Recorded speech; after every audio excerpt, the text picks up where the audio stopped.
রাধে রাধে বন্ধুরা, আমি প্রত্যেক দিনের মতো আজও চলে এসেছি তোমাদের ভগবানের ভোগ দর্শন করাতে আর ভগবান দর্শন করাতে। তোমরা আগে ভগবান দর্শন করো।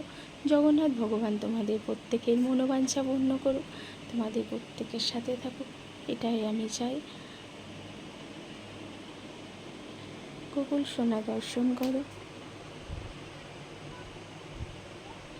দেখো, গোকুল সোনা না একটু কালো হয়ে গেছে। প্রথমত এই এই যে এগুলো দেখতে পাচ্ছ, এগুলো হচ্ছে না চন্দন দেয়া। এখন তো 21 দিন চন্দন যাত্রা চলছে অক্ষয় তৃতীয়ার দিন থেকে। তো চন্দন দেয়া আছে গোকুল সোনাকে।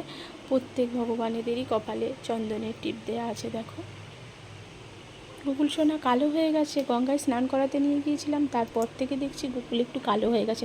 তাও গঙ্গা থেকে নিয়ে এসে আমি বাড়িতে ভালোভাবে স্নান করিয়ে দিয়েছিলাম।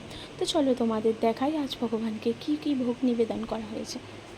দেখো, আছে অন্ন, এখানে আছে লাউ শাক আলু ভর্তা আছে, ডাঁটা আলুর বড়ি দিয়ে রসা আছে, আর আছে এখানে এঁচোড়, সরি আছে মোছার সবজি একটা। এই যে এখানে আছে মোছার, ছোলা আলু মোছা দিয়ে একটা তরকারি। তো আজকে ভগবানকে এই ভোগই নিবেদন করা হয়েছে।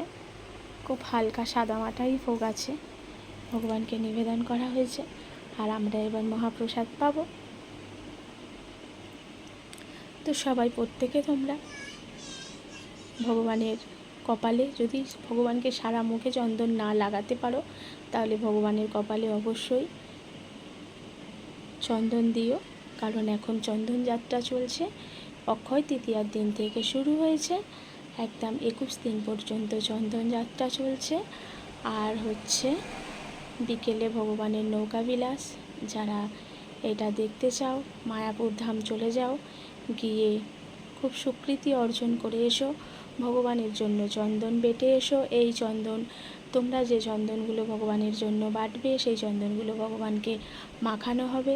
আর ভগবানের নৌকা বিলাস দর্শন করে এসো। তো হরে কৃষ্ণা, হরি বল, জয় জগন্নাথ, রাধে রাধে। আজকের ভিডিওটা আমি এখানেই শেষ করছি। হরি বল, মহাপ্রসাদাম কি জয়।